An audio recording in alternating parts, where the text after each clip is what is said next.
Just Noise and Words. I'm Hedgy, and this is Fear Factory. Now then, let's see how many Fear Factory fans I can upset during the course of this video. Hopefully none, and you will realise that I'm just being rational about this. Full disclosure, I've seen this video. I've only seen it once, but I've seen it. I always like to let people know that it's not that I usually tell people that it's like, I've not seen this, let's all dive in together, but I have seen this once. Because Fear Factory holds a pretty special place in my musical life, shall we say. I've done Fear Factory videos before, and I've probably said what I'm going to say before. But Fear Factory, back in the 90s, changed to a degree how I thought about music, and that's a pretty big statement, really. They came along with something so fresh that came and literally punched me in the eye that it was one of those oh good grief moments, you know. And I mean, yeah, it's super hard edged and all of that sort of thing, and it's not for everyone, but it was one of those bands that I was trying to force people to listen to this, listen to it, you know. And it had this amazing, and all the Fear Factory fans that have just turned up because they've seen a video about Fear Factory, I'm just preaching to the converted here, I know this, but you know, so there are a lot of people who just watch these videos off the cuff, and that might not be Fear Factory fans, but Fear Factory always had these amazing emotional choruses. I'm doing air quotes because they weren't always choruses as you think of them, but you had this very hard-edged, very shouty verse, and then you would have this amazingly emotional bridge or chorus, and the songs soar, you know, and they take you with them. You just like, oh good grief, that's amazing. So massive fan of Fear Factory. However, Fear Factory over the years, I've spent more time in court than they have on stage, I think. They just constantly fall out with their band members. I think there is definitely a particular mood that runs through Fear Factory that eats people. It just chews them up. I think quite a lot of it's around money. I am not an expert on Fear Factory. So apart from all of the bad feeling over the years from anyone who's kind of bounced off Fear Factory or been through the Fear Factory mill,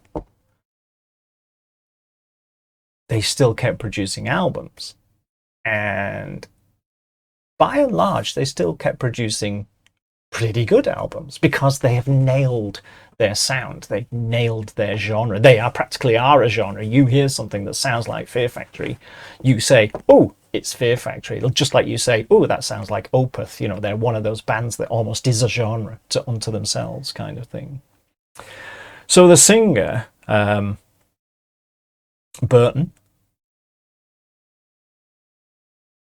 like I say, had these amazing sort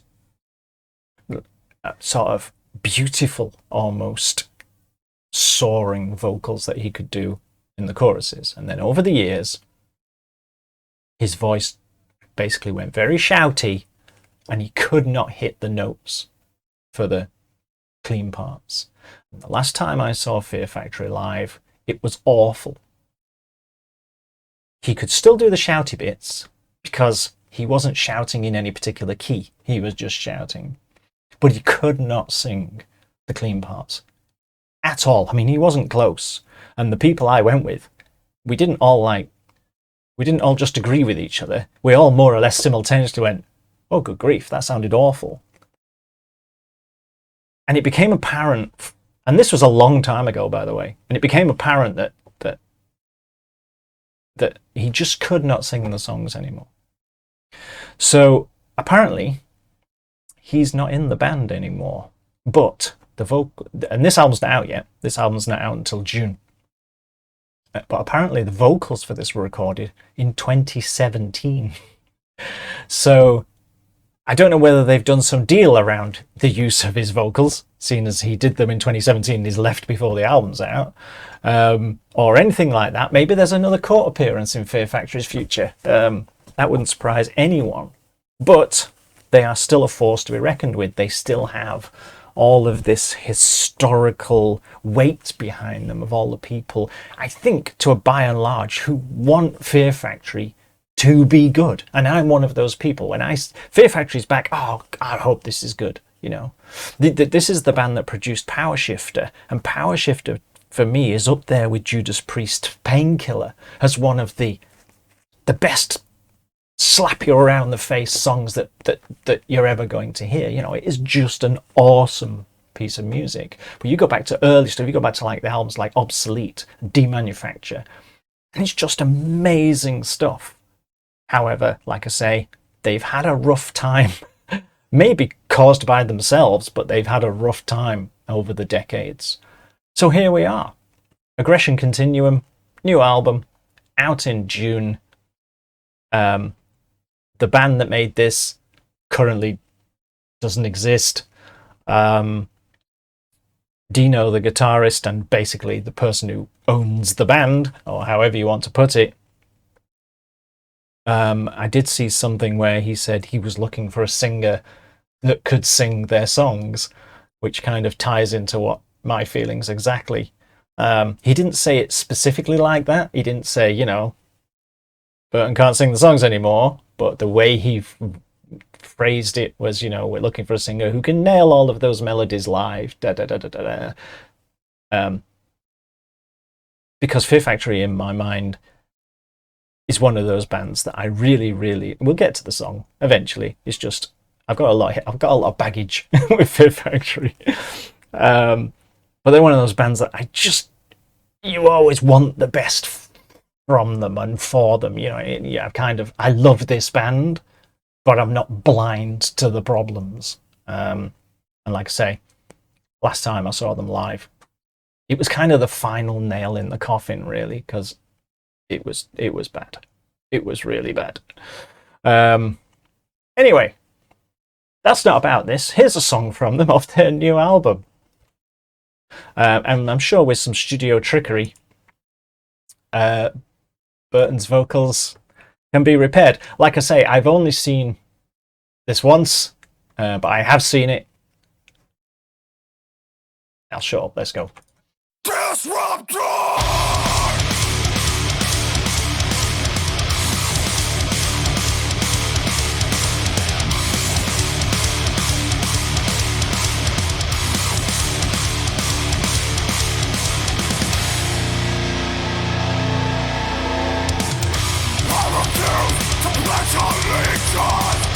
Ceremony of deception, psychotic propaganda.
So, it sounds amazing, doesn't it? It's got that fantastic Fear Factory production, you know, that's heavy but clean as a whistle. It's just sounds fantastic. And yes, you can auto-tune somebody's vocals back into place in the studio, which is a good thing. So the album is probably going to sound amazing. This particular song it ticks the Fear Factory boxes. It basically is a standard Fear Factory song, I think. It has all the things you expect it to have from Fear Factory all put in the right places. It's like, yeah, we need the tick. Yeah, we need that tick. And we need to stop at some point and just have the drums and the bass doing that Fear Factory drums and bass thing. Not drum and bass, drums and bass thing. You know, and then the guitars will come back and we'll do this. And we've got the, you know, the shouty bits and the cleaner bits. And it basically is like a shopping list of Fear Factory things. So if you're sitting there now going, well, yeah, it's Fear Factory, of course it's going to have those things, you're completely right. But there's a tipping point between just ticking all the boxes that people expect you to tick and being creative as a band. Now, if the vocals were recorded for this in 2017, this album was made in, I'm guessing, not under ideal conditions. You know, it's been pieced together over, 4 years. So this sounds cool. It sounds really something. They've even got a video that's not someone driving around in a car. Fear Factory fans will know what I'm talking about.